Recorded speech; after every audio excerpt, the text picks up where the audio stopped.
Any bleeding with a clean cloth? Yes, there's several people bleeding.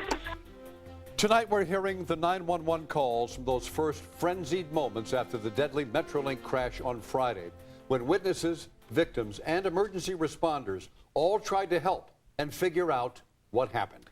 The first callers talked about a plume of black smoke. Then there were those who saw the two trains crumple together. And finally, the calls came from actual survivors inside the train. The LA Fire Department just released those calls late tonight.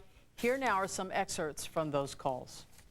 Go, ma'am, okay? Please hurry. Ma'am, please calm down. You are not involved in the accident. All you can do is please help. Yeah. Okay. Okay? Hold on a minute. I got 911 on the way. Where you go? Ma'am, is that a train versus another train or train versus a Yes, vehicle? train versus another train. People are bleeding and hurt here. Fire Department paramedic on 58. What's the address of the emergency? Yes, I'm on the Metrolink train. We just left Chatsworth Station heading towards Simi.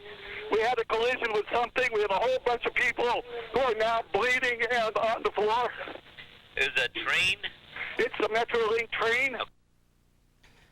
Also tonight, investigators say they've learned a lot more about the final seconds before that deadly impact. Records now confirm that the engineer, Robert Sanchez, was in fact using the text message function of his cell phone while he was on duty. Investigators are trying to determine if that was a factor in this crash. We're also learning more about Sanchez and his sometimes troubled personal life. The LA Times reports that Sanchez was a diabetic on medication. He had a misdemeanor criminal record. He also had a male housemate who committed suicide in 2003. The paper goes on to say he may have been an engineer on a Metrolink train when a man jumped in front of it and was killed last month. Investigators say they are checking out all of those possible leads.